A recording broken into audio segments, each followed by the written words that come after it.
Hi, in this edition of Platform Disco, you're going to learn more about Fastenal, a fascinating company that serves customers fast. What is amazing, you're going to hear about their unique business model, which is supporting customers to focus on what they are really good at. It is informing you about an operating model that is enabling this business model in a combination of being super close in a decentral setup while leveraging something that is completely vertically integrated.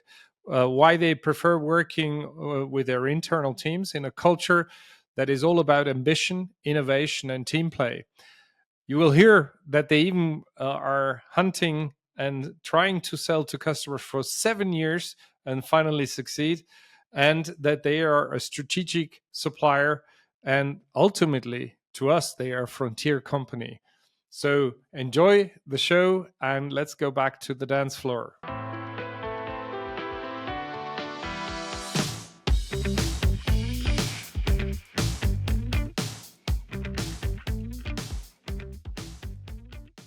Hello, this is Platform Disco. Discover technology, strategy, and the people behind ecosystem innovation in the platform world. My name is Alex Pesek, and I'm one of the co-DJs. Over there is... And I'm David Detjen, and I'm happy to introduce Joe and Sascha from Fastenal to you. Thank you, gentlemen. Good to be here. Yeah, nice to be here. Yeah, we are having our second recording round. We had a great first recording, but unfortunately, no video signal. Therefore, we're doing it again. And we're really glad that you're taking the time again, because it was a real fascinating first edition that we really enjoyed. We had an introduction to this amazing company with an amazing history. But first, before we go there, we need an amazing introduction to these two gentlemen. Jozef is the supply chain director EMEA. And Sascha is the district manager for DACH. DACH is an acronym for Germany, Austria, Switzerland in German language, and even English speakers know what DACH is these days. Let's first start with the introduction of Jozef, or Joe, as you say. He has 18 years under his belt. What were the highlights in the journey that you've gone through? Well, Alex, first of all, thank you for allowing us to spend some time with you. My name is Jozef Gallot. This is my 19th year. Sounds better than saying 18 completed. I spent 7 years working in the USA. I started part-time in one of our sales branches, very similar to most people within Fastenal. Worked my way up. I ran a branch, worked in our distribution network, had a couple different roles. And about 12 years ago, had the opportunity to come to Europe to run our implementation team. And that evolved 7 years ago into our supply chain function, which at the time we had virtually nothing. And today, to look at the team and what we have in terms of structure is really amazing. How about you, Sascha? What was your journey here? How many years do you have under your belt? So I'm with Fastenal 6 years now. I pretty much started a classic Fastenal career, as you could say, working in the warehouse actually. We built or opened up the first branch that we had in Austria back in the day for our customer, and then rose up the ranks in outside sales, and then I worked for our national accounts team for several years, and now I'm responsible for the DACH region as a district manager. So a classic Fastenal career, as they say, from the warehouse to district manager in 6 years. Talking about Fastenal, not all people know that. Maybe first starting with the name, there is a story to the name. Who can tell us where the name Fastenal actually came from? Fastenal, even though we're fast, it doesn't necessarily have to do anything with fast, but it comes from fastener, which means, putting stuff from fasteners. Yeah, that's where the name Fastenal comes from. And Fastenal is slightly older than I am, but only slightly. Tell us a little bit about this great story. Sure. We started in 1967. A bunch of guys got together in Winona, Minnesota. They wanted to start a fastener company because there weren't really any proper transnationals in the USA at the time. They started with one location. They bought too much inventory, very quickly realized they could turn one location into two. Two became four, and today we're globally present in 3,300 locations, covering 25 countries, roughly 23,000 people in the company. That to me is shocking. I started when I started, and we had 1.6 billion in turnover. Either this year or next, we should be crossing that $8 billion threshold.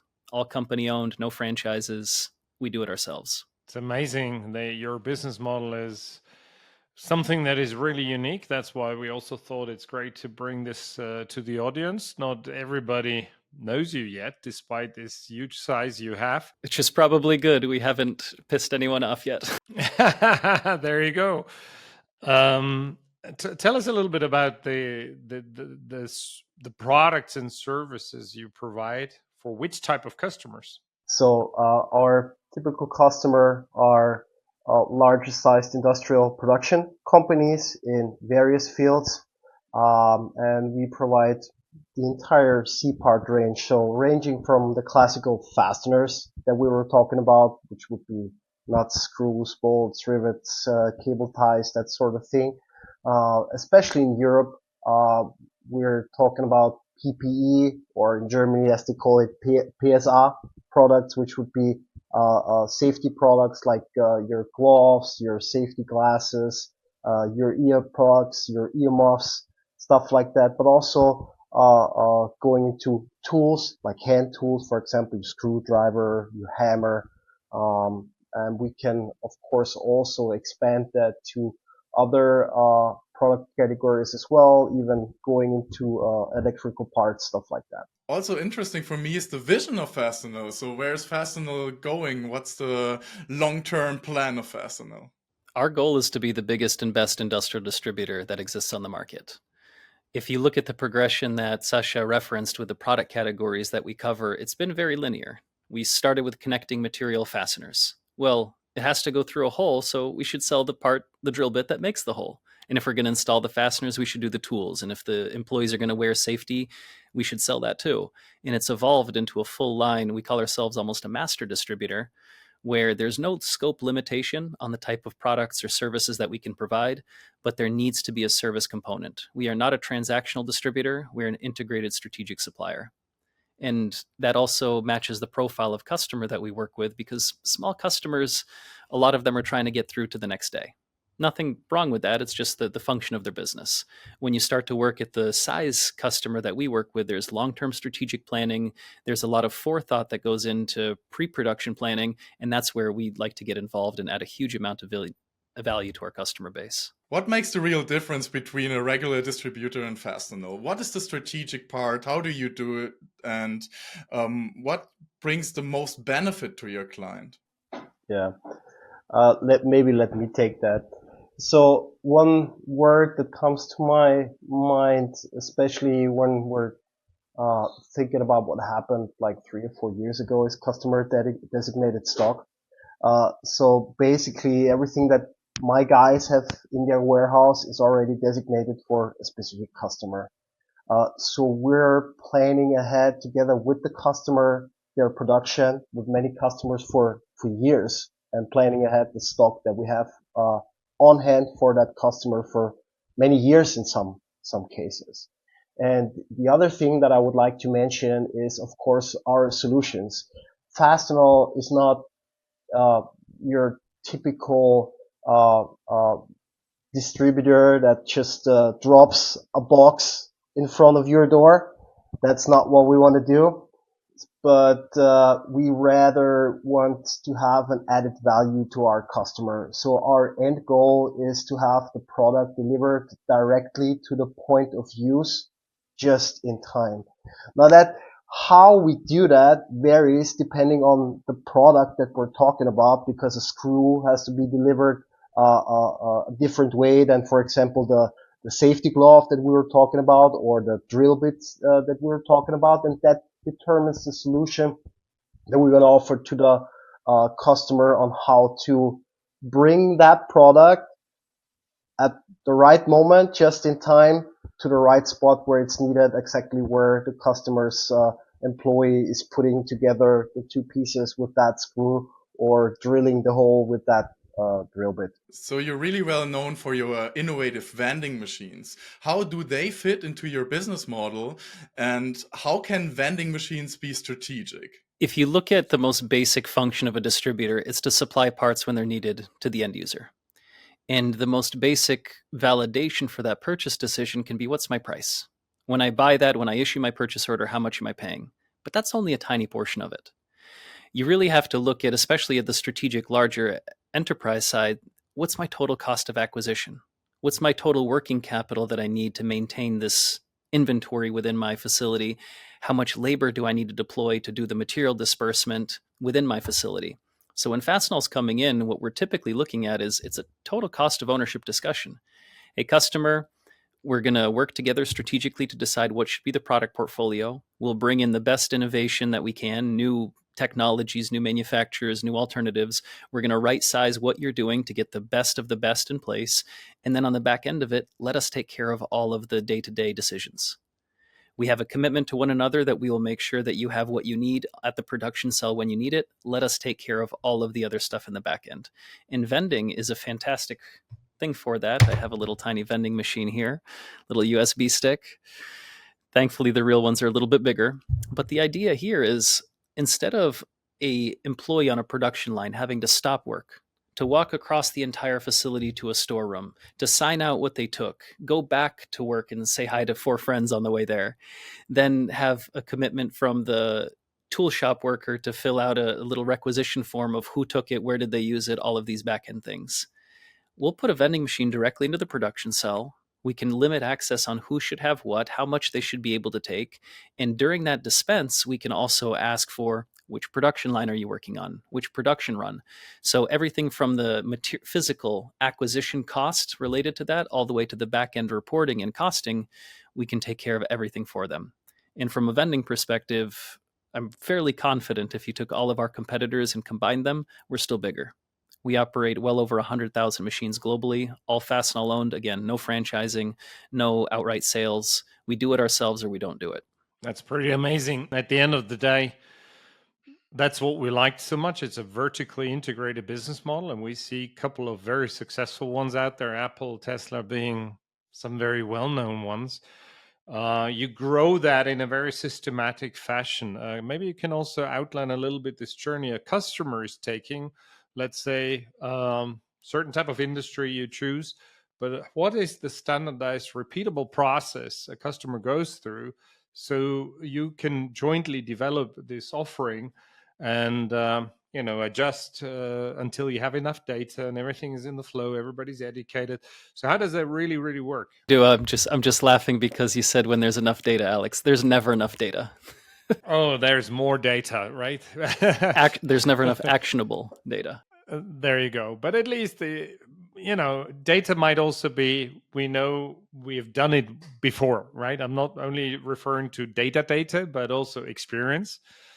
We've done it before and it worked and we liked it. It really helped us solve a customer problem or a team problem, and they adopted it and they start liking it, although they might not be able to talk to their 4 friends on the way. So one thing that we have to understand, and that's very important, is that every customer is unique. It sounds a little bit cheesy, maybe, and I might have to pay €2 for that one, but it's true. And that's actually what every customer would tell you. So I've never, in my 6 years with this company, I never met a customer who at the first meeting or even later told me, you know what? We're very basic, to be honest with you. It's very basic and it's easy. It's going to be super easy for you. It's very basic. There's nothing special about us and about what we need. It's going to be easy. It's actually the other way around. It's always, we're complicated, we're special, and it's going to be tough. So the first step that we're taking is that with every customer, what we do is what we call a process mapping. So a process mapping is for us to gather that data that you were talking about. It's a lean solution process analysis, a current state process analysis. We have a designated team of lean solutions experts that come into the customer's facility and will perform that process mapping for us. And during that process mapping event, those guys that are much more intelligent than Joe and I combined, they will gather that data that we need, then they'll get back. It's a classic DMAIC approach that we take when working with our customers. and they take that data, they analyze it, and based on that data, we'll structure a custom tailor-made solution for our customers with the tools that we have in our toolbox, and then put together the offer and offer it to the customer.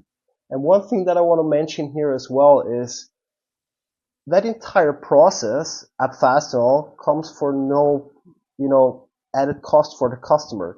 So if the customer should choose to say, you know what, we like your findings, it totally makes sense, but we don't want to work with you because you're blue and we don't like blue. I mean, I don't know why they would say that, but maybe they are. They don't have to, there's no hidden cost or anything. We'll just bail out and say, okay, that's your prerogative. You can do that. That's how confident we are in our solutions, because it never happens. And that's what I was going to say. So you map it out, you got the data, you got the offering, and then the deployments start. Do you start in small cells and then move step by step into scale? Or do you have so much experience that you are able to take a big chunk of production in a very short period of time and you don't need staged expansion there? How does that work? Both. It depends on the customer. It depends on the case. Pretty much, we could do it both ways, and it depends on the region where we are as well. You have to understand, on some projects we're working on different sites of one customer. So there might be the case of a customer telling us, hey, we want Fastenal in 20 different locations in 8 different countries. And we're performing those process mappings simultaneously in 8 different countries for 20 different sites.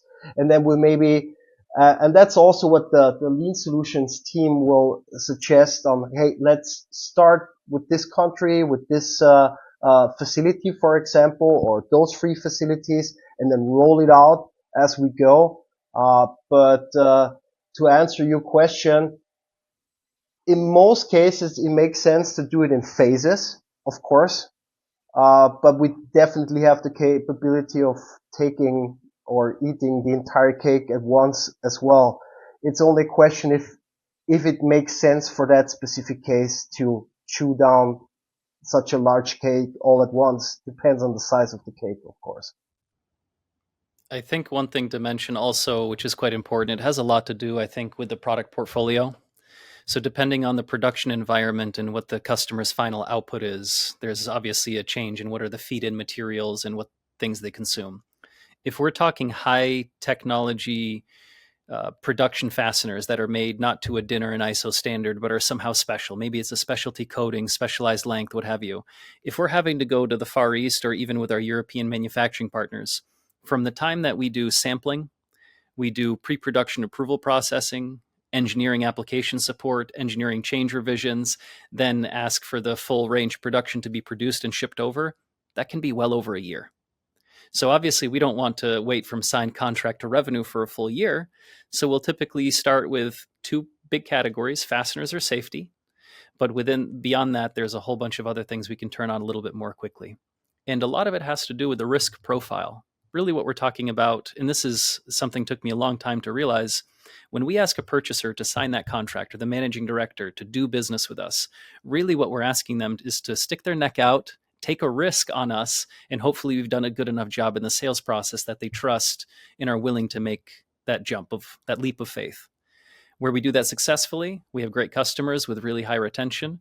Where we overpromise or put unrealistic expectations in front of the end user, that's typically where we see issues. But thankfully, the more we do this, the better we get dialed in the process. And I think we're very clear with what we want to accomplish and how to do it. That's what I was just thinking about listening to you. Given that you really solve customer problems and you make it super transparent why you do what you do, and you must have a lot of data also proving the effects that you're generating. We'll talk about sustainability as one aspect later. The retention rate must be really, really high, and also the competitive moat that you're building must be super strong. And that's what we typically have in platforms where we talk about control points and lock-in effects. You do that also with the tools that you're using that deliver shorter time spent by the team, less waste, less downtime, more transparency, and actually that's meaningful outsourcing from a manufacturing standpoint of view. So, and that would be interesting to look at it now. You do business plans, obviously, and getting new customers versus retaining customers. How do you plan for that, and how do you manage both streams, and what role does word of mouth play here? Because the community in a certain sector, they know each other, right? So not undermining your sales job, but it must be relatively easy because your machine is so well oiled. Tell us a little bit about acquisition, retention, and word of mouth. Yeah.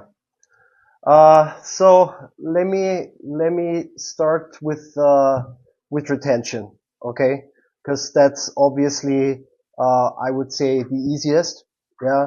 If you're already in a facility and you're doing a great job, and that's what we need to do, then you're going to be able to retain and even grow a customer. I think classical or classical case of how we can grow our businesses are actually our local teams. As Joe explained to you, we have 23,000 employees, a little bit over that, and a little bit over 3,000 branches.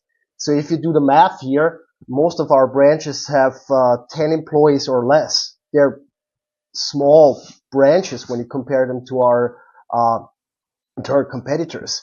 But the reason for that is that we want those local teams.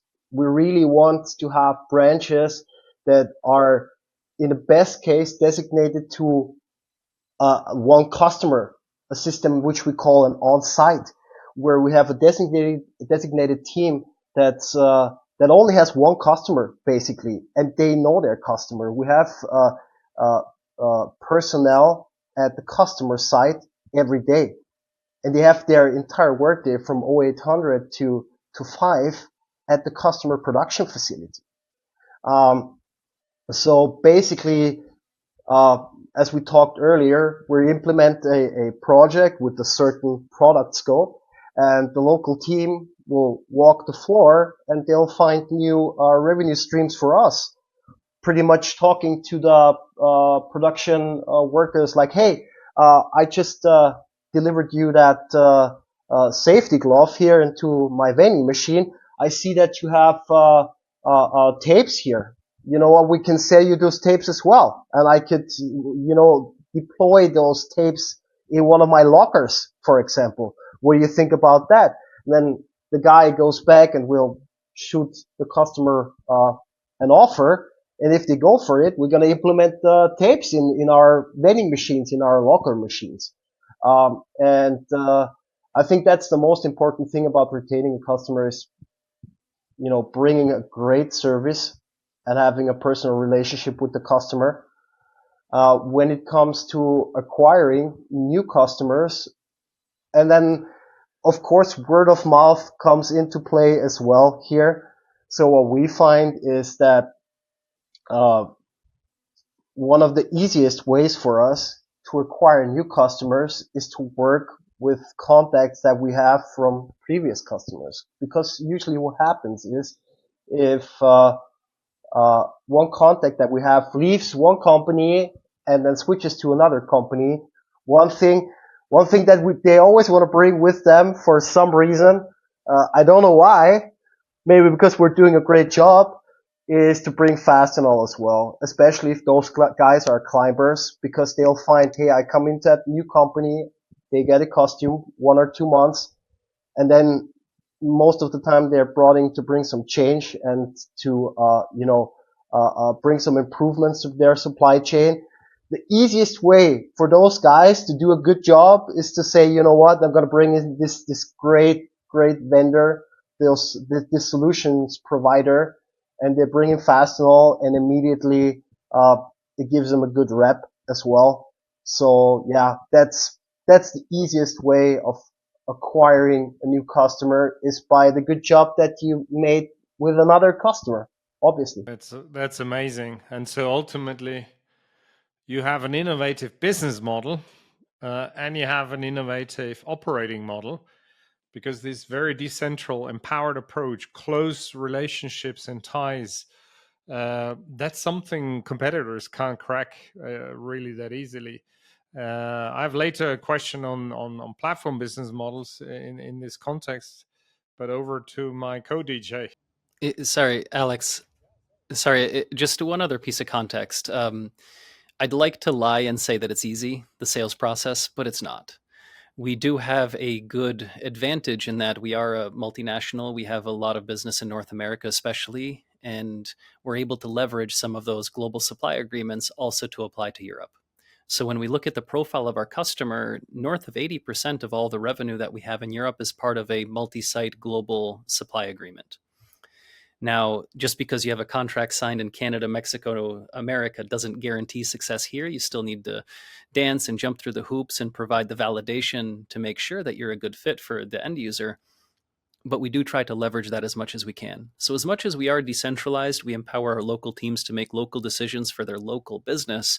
We do still try to draw as much leverage out of the overall cooperation as we can. And one of the quick points, just a clarification, what Sascha was talking about, that example where we're doing that waste walk with our customer once we're implemented and we recognize a new product category. When we're asking to be able to quote that, it's not just to give them a one-time sale. Really what we're asking for is, customer, we want to take this product portfolio, we want to roll it into our standard operating or standard service model, and we don't want you ever to worry about this again. So a simple example here is if you called me up and said, hey, Joe, I want to buy a pair of safety glasses. I would say, I don't want to sell you a pair of safety glasses. I want to manage your safety category. Allow me to come in with my experts and provide you validation for why you should relinquish this task to us. And then let's put the proper KPIs in place and tracking to make sure that we're executing at a high level and exceeding your expectations. And when you repeat that enough times, you start to build a multi-billion-dollar empire. So you have 3,300 branches. You have lots of vending machines. You have lots of clients. You have lots of different nationalities and cultural differences. But I guess you also have lots of data. So how do you work with your data to improve your clients' processes? The unfortunate thing here on the data side is, on some levels and certain tasks, we're working the same way we did 20 years ago. There was a gigantic shift towards digitalization where you finally had emails and websites and you could email Excel files back and forth. And I'd love to lie and say that it's progressed far, far beyond that. But the difficulty is, especially when you're taking over someone else's data, how do you rationalize that and how do you make it relevant for you? And unfortunately, that's very human touch oriented. We have a list of 1,000 parts, and whether we like it or not, certainly there's some tools that we try to run that list through to see if we can identify the items. But when the descriptions are poor, and Sascha, correct me if you've seen this, but I was looking at a project recently, and from the customer they send us, and it translated to sunglasses for Tom. Then there was a wrench for Hunza. And as a distributor, I'd like to make an actionable decision on this. I'd like to make a product recommendation. I can't. I don't have enough information. So unfortunately, today it's still very, very human oriented, but there's some fantastic technologies that we're developing right now that are about to be deployed, which are going to completely flip the game on its head. So behind all that, behind aggregating lots of products and providing them, you're running a platform, don't you? Yeah, we have a platform called Fastenal 360. So once a customer is integrated with us, all of our data that we present back to them becomes very actionable. So what I mean by that is you can log into your portal, your profile. I need a particular item. You can see all of the use points in your facility with current stocking levels, all of this. Where we add a lot of value, unfortunately, you see over the past 10, 15 years in Europe, a lot of acquisitions, a lot of mergers, a lot of greenfield facilities popping up in Poland and Romania. And unfortunately, Western Europe is losing some of these manufacturing jobs. I can give you an example of a customer we walk into in Poland. They had just merged their Sweden facility into this Polish production. And the day that we're there, everyone's running around freaking out because they have a production stoppage, because they're missing one particular item on their bill of material. I ask what the item is to be described. I start looking through some of their Kanbans, and they had the same item under a different part number reference from the other facility. So that was actually a really easy customer to land, because the value proposition was, customer, let us come in, let us understand all of your data, use us as the central pivot, and then we'll report back to you all of the things that are actually happening in your facility. And I think the distributors that can do that more quickly and can show the benefit of externalizing some of their supply chain decisions, those are the ones that are winning. And that's the arena that we want to play in and continue to succeed. So the vending machine has capabilities, IoT capabilities, and you also have the platform. So how is this interconnected? So our platform 360, that's the output, basically review of everything that happens, comparative usage, comparative purchasing history, what have you. Every vending machine, if we're talking about those, each one is interconnected. They're all live to the internet. There's no processing computer inside the machine. It's just a kernel board. And then all of the actual computing is done in the cloud. But ultimately, we're looking for trends. We're looking for signals for replenishment. When we look at some of our new Kanbans, our RFID technologies, our volumetric scanning, our scale systems, our fast scan technology, all of it is to take a very traditional product that might be delivered to the point of use location and to digitalize it in such a way to have insight into what's actually happening. So quite often I'll say, when we deploy a new vending machine, the customer will give us all of the usage statistics, what they expect to see. We custom configure that machine, we put it in place, and suddenly a few of the positions are always empty and a few aren't moving at all. We'll then take that data, we'll go back to the customer, and we'll right size all of that product portfolio to make sure that we're as efficient as we can be from both sides. What we're really looking for is a partnership with our end users. And if they just want to exploit a distributor as a transactional type, give me a better price, and they yell at us on the phone, that's not going to lead to a happy marriage. Well, one thing that I want to add here as well is we were talking about data basically in the back end here. One thing, especially when we're talking about the vending machine, that I want to add here is that we can also, basically, because you were talking about marriage and I was talking about my kids, and then we're talking about, educating the kids. One thing that the vending machine can also help you with is kind of educating your employees. Just last week I was at a customer facility, and they were using 4 different gloves. And there was a specific glove that they wanted one specific type of worker to use. But for some reason, those workers always use the other glove. It just evolved that way. But what we can also do with the vending machine is pretty much help you to help your employees to switch them to the right glove that they should use, with restrictions that you can put in for certain employees that will help them or that will help you to make sure that your employees are first of all using their PPE, and then using the right PPE as well. Say, hey, this is your glove, and you can only vend this specific glove out of the machine. And the other gloves, you don't even have access to them. So it's not only about consumption reduction, but also helping you and helping your workers, your stakeholders, use the right products and have the product available 24/7. Because that's another thing. Because what usually happens in the field, what I always find, is those situations where you have most productions run 2 or 3 shifts, but the central warehouse usually only does 1 shift. And then what do you do at, 10 p.m.? You need a glove. The central warehouse closes at 4 p.m. What do? You have 2 choices. Either you work with your shitty glove, or a grinding disc, even worse. Or what usually happens is that employees tend to have their, what we call, black warehouses, under the table, and that's what everyone wants to avoid, right? So you have 24/7 accessibility of the product, and it helps you to control the usage up front. So not only do you get the data at the back end, but you can also control and guide your employees into the right direction up front. So I really like the vending machine idea in general and what it can do and which possibilities and data it gives you. So that's absolutely awesome. So back to my code, DJ. This is really fascinating, and you're insulated because you solve so many problems. When I listen to you, problem one solved, problem two solved, problem three solved. It's just amazing when you have a value proposition overall with so many sub value propositions where people really go like, that's better. And you already told us, Sascha, when they swap jobs, they said, I don't want to go back to this old world. And so this is super.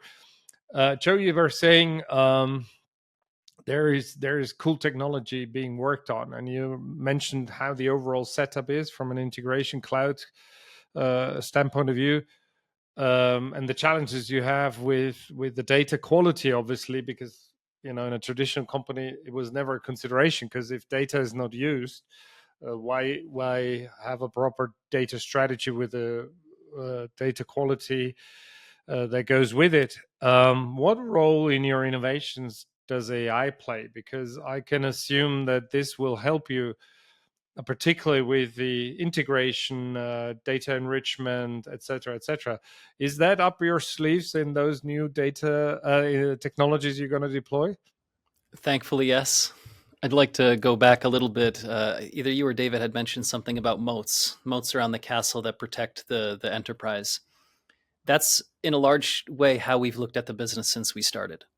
So if I go back to previous history when Fastenal was just rolling up, what was our first big moat?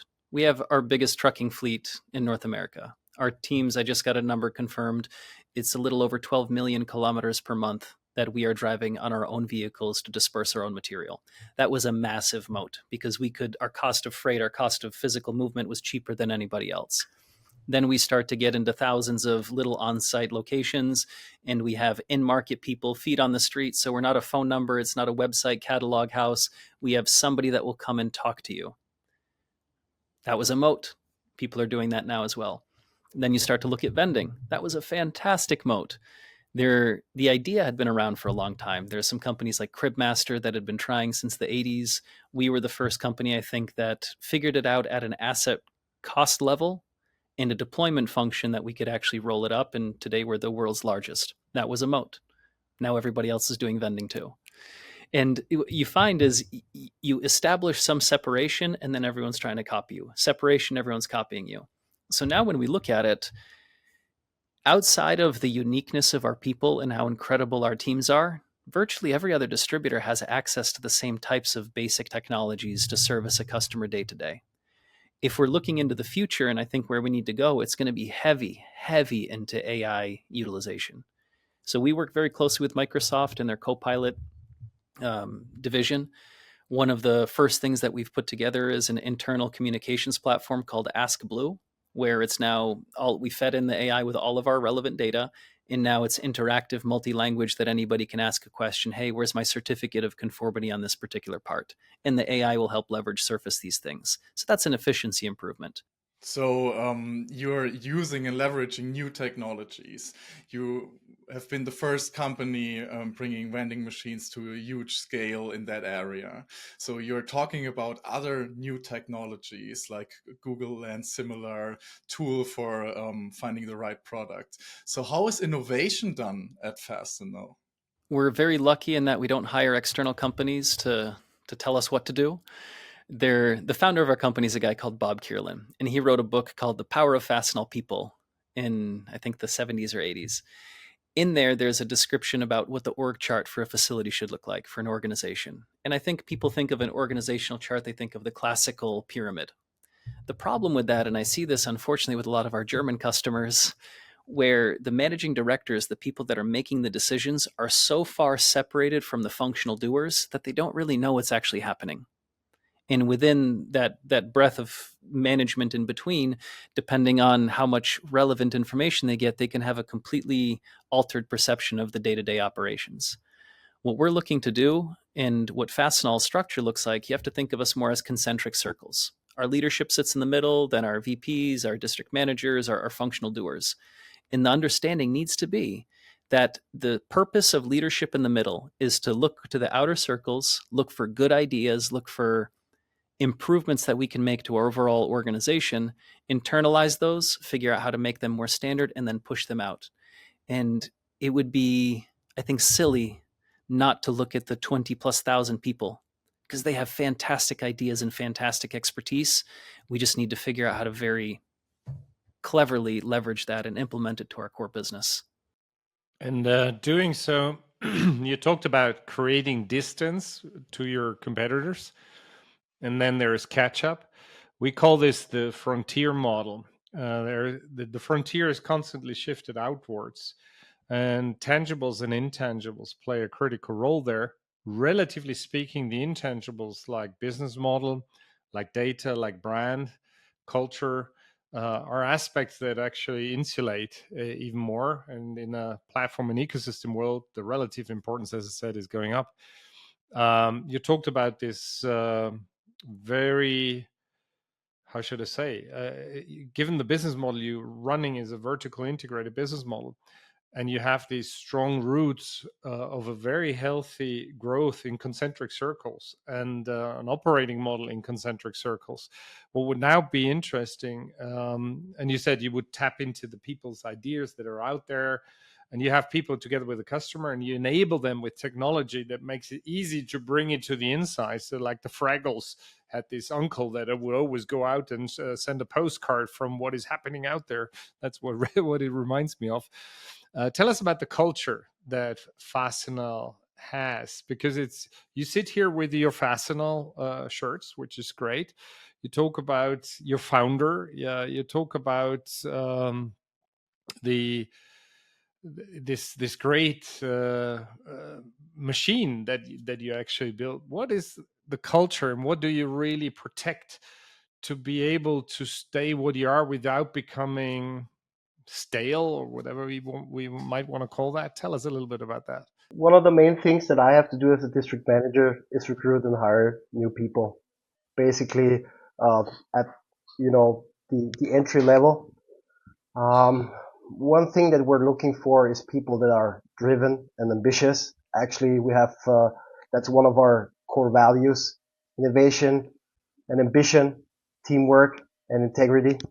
And when I'm looking at someone that applies for a job with us, and if they are the right fit for us, ambition and teamwork are very important for me. And basically, the guys that we want us, that we want to join us, they're usually very, very ambitious people. And Fastenal is the one company. I worked for, a bunch of companies before, mainly German companies.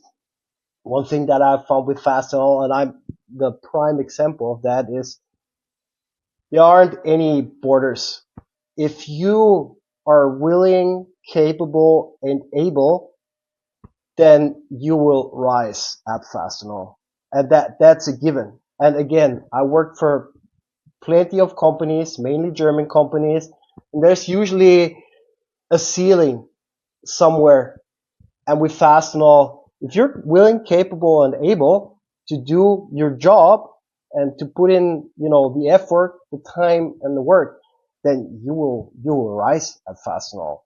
And that usually draws a specific or certain type of individual to our company, and that ensures that we keep that, that philosophy and that drive within that company, because we always, fill our company with new guys that are super ambitious and super driven. You have those guys and they have visions as well, and they want to change stuff. And so we're always, ensured that we have lots of energy, lots of ambition, and new blood in the system, because that's very important to drive the old guys like Joe and myself. The old guys. One thing to consider, guys, is I look just at my team. First of all, I've been in Europe for 12 years. When I got here, we had 10 locations. This year, we're just under 100.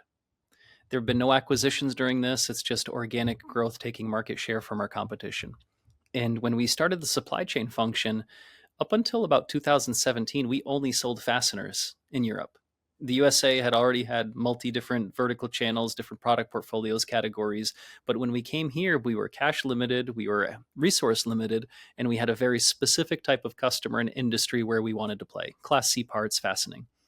But then, similar to what I described before, hey, let's sell the drill bit and the hand tool and the personal protective equipment and the abrasive and the welding item, and it kind of evolved from there. But when we started this journey, I hired one product manager.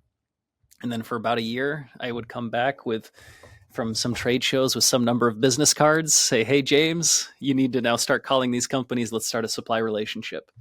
Then we start to do that and we realize, oh, wow, we have opportunity. We need to add purchasers. We don't have let's open a distribution center and then we'll add purchasers. And then we need a contract administrator. And then we need whatever. And now the team scaled to 20 plus people here for continental Europe, and we're fully self-sufficient.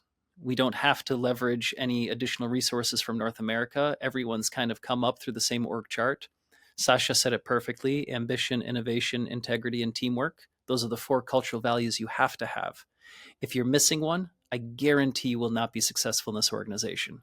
Ambition, you can't just look for a job, you need a career. Integrity, it's not just can I trust you, it's are you going to come to work every day and actually try your best. Innovation, what we just talked about. We're not hiring external consultants to tell us what to do. We're self-generating those ideas. And the final one is teamwork. I mean, no one's ever been successful on their own. We say Thomas Edison invented the light bulb. He had a laboratory of 60 people testing filaments. So even there, you have to cooperate, you have to work together, and you have to have a very clear vision for what you want to do. And if we go into some business philosophy and what have you, the sunk cost fallacy goes in here. You have to be willing to walk away if things aren't working. We call it throwing mud on the wall.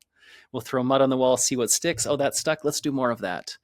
And as crazy and as low tech as that sounds, that's been the evolution of our strategy for a lot of years. And we've been very successful doing it because we're very humble and we understand that we're not perfect. We need to continue to improve it. And we are willing to make those necessary steps to make that improvement happen. So that's pretty interesting and a super nice philosophy. So in both of your stories, so I see it's really interesting how you grow and how you think. And I guess that's the right direction to go straight forward. So, but talking about impact and low tech, also talking about high tech. So you have 250 programmers at Fastenal. What are these guys in general maintaining, doing, innovating programming at the moment or in general? We do not want to have 250 programmers. We have them because we need them.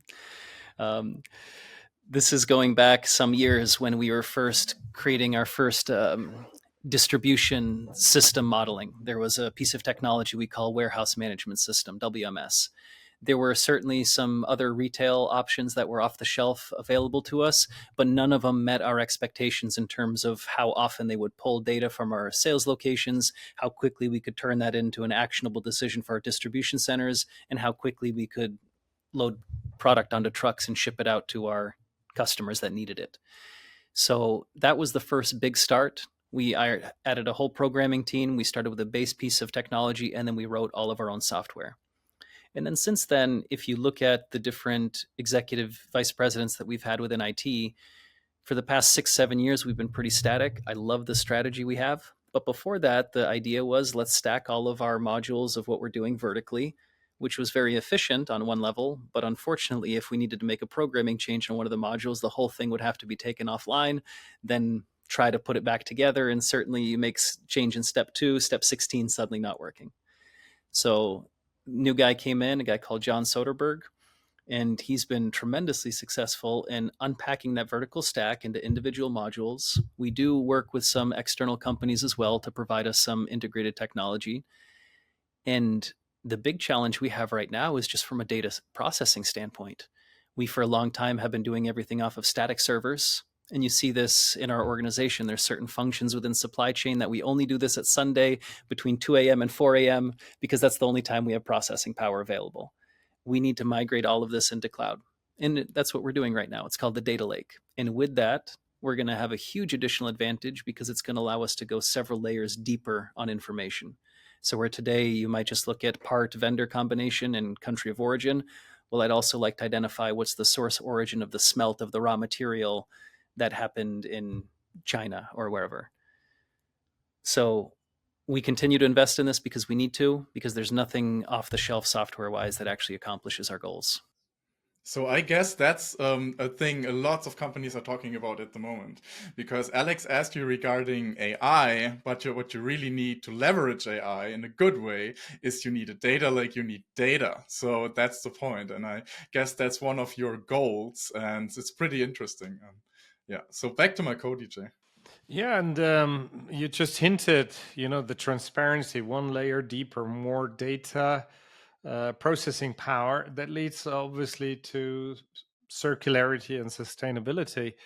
Given that you have so much data, what contributions can you make to the customers' ESG commitments and also making circularity and sustainability a business? Do you have a good example for us how your services and your setup that you have can actually really make tangible impact here? I think when you look at sustainability and ESG, that's always been a competing topic against profitability and cost impact. And these have always been butting heads. And what we've keyed in on over the last couple of years is that when we do it correctly, when we move up market to premium products, premium items, and we're also able with the customer to validate that, hey, you're buying a more expensive item, but when we apportion it over the entire life use of the item, it ends up being cheaper cost of ownership. Really good anecdote is a customer in Italy. They're buying a glove from us prior. It was roughly €1, just for easy math, and it would only last one day. So in the course of one day, 1 week, an employee would use 5 pairs. We brought in an ultra premium option, €4.50. So 10% commercial cost down over the course of a week based on the customer's testing, and we won that business based on the commercial cost down. When we went back a year and a half later and looked at it, said, holy moly, we took 12.8 kilos of trash per employee down to 2.4. We reduced 80% of our import volume. We decreased 80% of the warehouse stocking space. We decreased 80% of our service visits to the vending machine to refill these things. And everything leveraged in such a beautiful way that we started to key in on, hey, I don't want to sell you a bicycle. I want to sell you a Mercedes. And I want to prove to you that that Mercedes lasts longer. And if the Mercedes starts being too expensive at some point, that's okay. How's a Skoda sound? And if a Skoda is still too expensive, let's go to a Dacia. If that's still too much, then go do business somewhere else.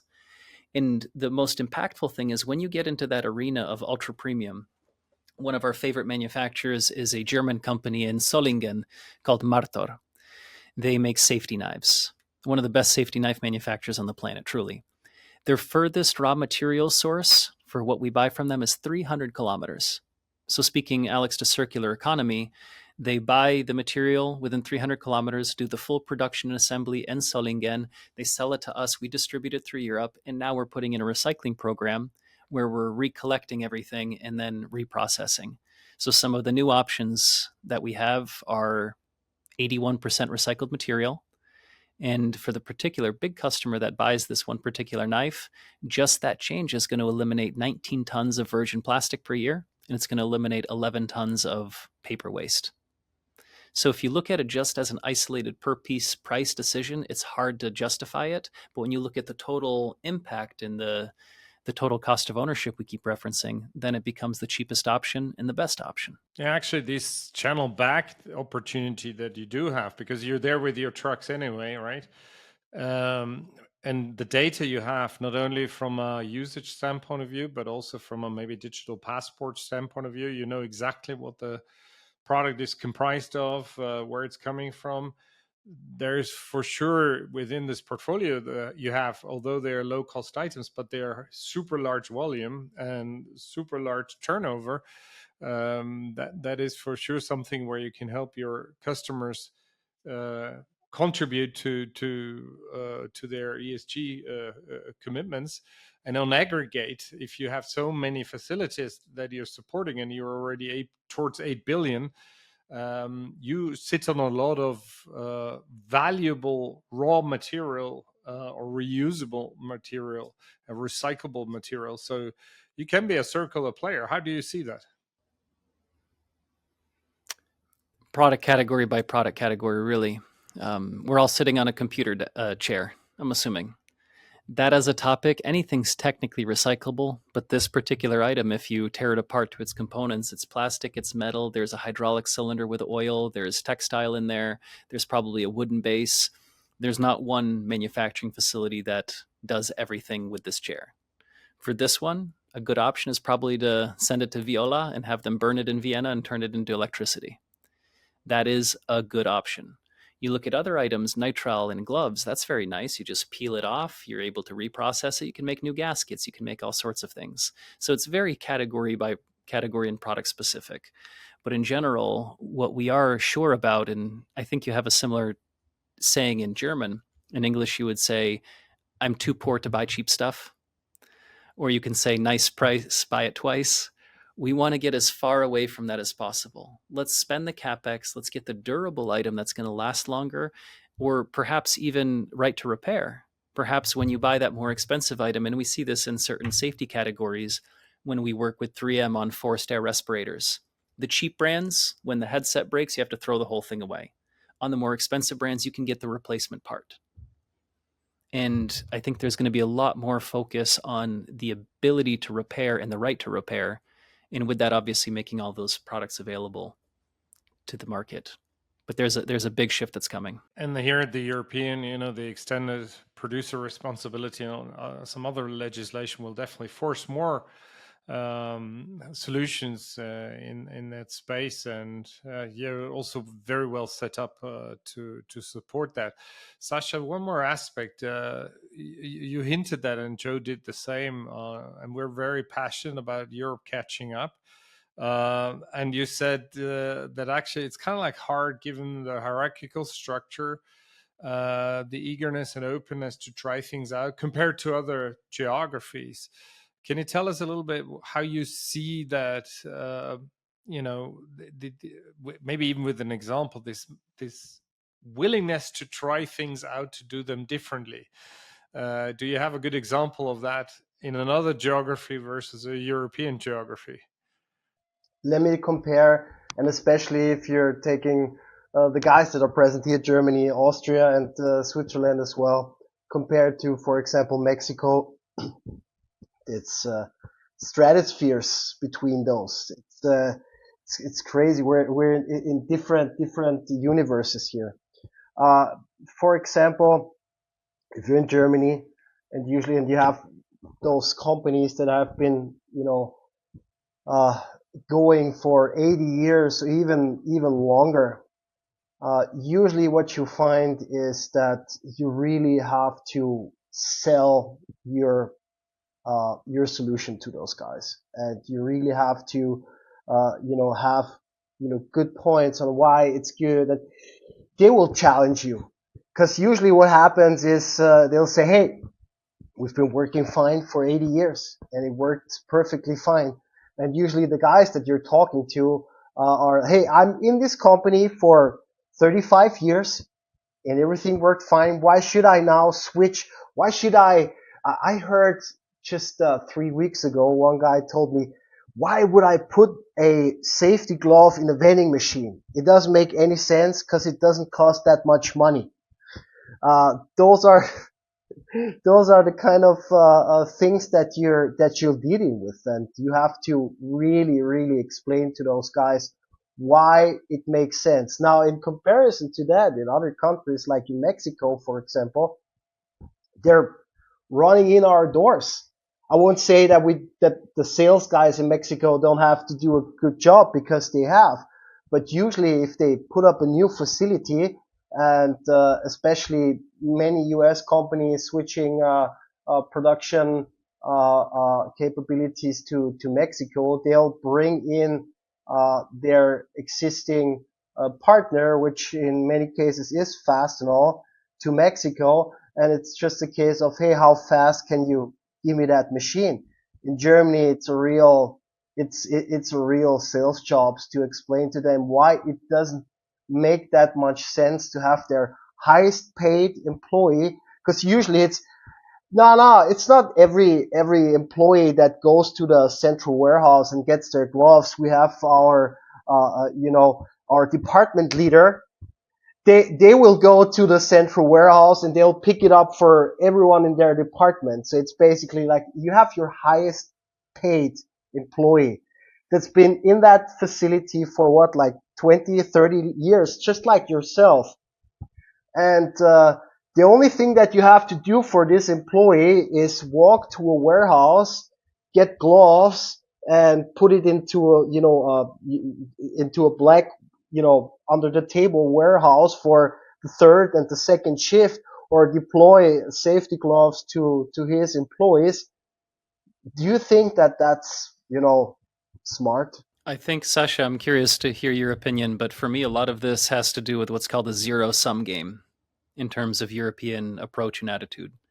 So I'm Polish by heritage. I live in Czech Republic. And what I find here is that when we have these types of discussions with an end user or even in my private life, the understanding is that if I win, you have to lose. And we're coming at it from the approach that no, we're going to improve the overall situation and we're both going to win. And that's a very strange philosophy for certain countries. It's getting better, certainly, but it's more I win, you lose, rather than let's mutually benefit. I think the phrase is a rising tide lifts all boats. Yeah, absolutely. And one thing that I will say, especially in older facilities, just recently I've been in a brewery in Munich.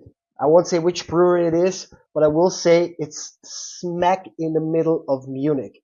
It's like crazy. Like the entire city was built around a brewery, right? Probably Yeah. was. So it's a crazy old building. You go upstairs, downstairs to go to the different production facilities there. It's super crazy, and people have to walk ridiculous amounts of meters every day. And especially in those older facilities, it definitely makes sense to deploy our solutions for those guys. But it was amazing, I have to say. And it's an amazing facility, 120 trucks every day, in and out, especially during the Oktoberfest times, 120 trucks in the middle of Munich. Have you ever been there? That's insanity. So you are bringing win-win solutions to the world with vending machines. And you talked about clients like breweries, but you also have a lot other big brands as clients. Maybe you want to talk about some of the brands which are partners, I would say, of Fastenal already. And also pretty interesting for us, for sure, is the outlook. What will happen, or what do you want to happen in the next 3 to 5 years? One customer that I would like to mention is like, I'm gonna assume something here, okay? There is someone out there where each and every one of us is a customer of. I'll just assume it, okay? And if you're not, just then prove me wrong. But I assume that everyone has bought stuff from Amazon, right? Yeah. So, but there's only a handful of companies that Amazon is a customer of, and Fastenal is one of those companies, and we're very happy for that partnership, and enabled us to grow globally as well. And you can only imagine that if a company like that, because Amazon is an amazing company, and they have so many capabilities, and usually I would say it's one of those companies that is able to do almost everything themselves, because it's really an amazing company. And if you dug deep into that company itself, it's just crazy what those guys can do. But if that company comes to you and says, you know what, this specific thing, we want you to do that, I think you can comfortably say that you're good at what you do, and we're actually good at what we do. And we're that good that we even can do it for a company like Amazon. Nice example. Yeah, I would just say we need to keep taking market share. We need to. You look at the population base of the USA and the revenue that we're able to turn on there. Europe for us long term is going to be a multi-billion-dollar region. The joke earlier on is that no one knows us yet. That's absolutely true. We don't advertise. You don't see any commercials about Fastenal. It's not just word of mouth, but it's very, very heavily based on trade shows and integrated seminars and word of mouth and fantastic salespeople that aren't afraid to go to the big customer's location and start a 2-year, 3-year, a 5-year sales process. I look at some of the business that we're turning on right now in Q4 in Benelux, and one particular customer comes to mind. We've been trying to sell to them for 7 years. And they've gone through different leadership changes. We felt like we've gotten really close before, but suddenly our contacts leave. The new guys or girls come in and, I don't want to do what the last people did. We need to start this over. And we're having to revalidate and revalidate and revalidate. But we never gave up. And we are moving forward. It's going to be fantastic business. And the more of these multi-site multinationals that we have in our back pocket where we can demonstrate that we've done a really good job, that speaks volumes to what we're doing, because it's not simple business. It's quite complex, and the demand that these customers have is outrageous, especially when you look at some of our supply contracts. We've had at least one situation where we had an employee from the UK fly to Amsterdam. One of our Dutch employees handed them a box, turned around in the airport, and flew back to the UK because the production stoppage was so expensive.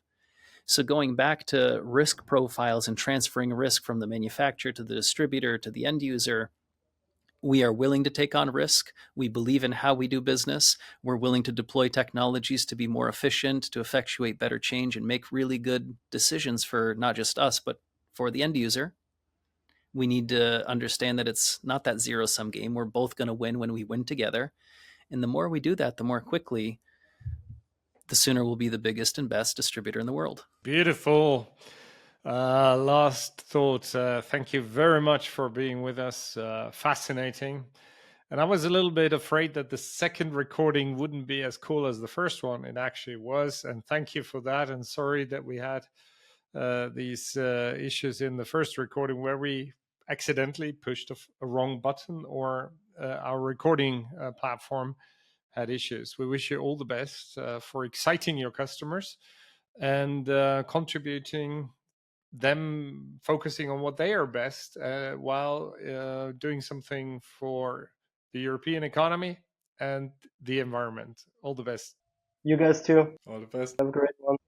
Wonderful what you're doing, guys. Thank you so much for the opportunity. This was Platform Disco, today with Fastenal. Please subscribe, share, comment, and let's make sure we contribute that more people thrive in a platform ecosystem economy. And we would love you to come back when we say Platform Disco!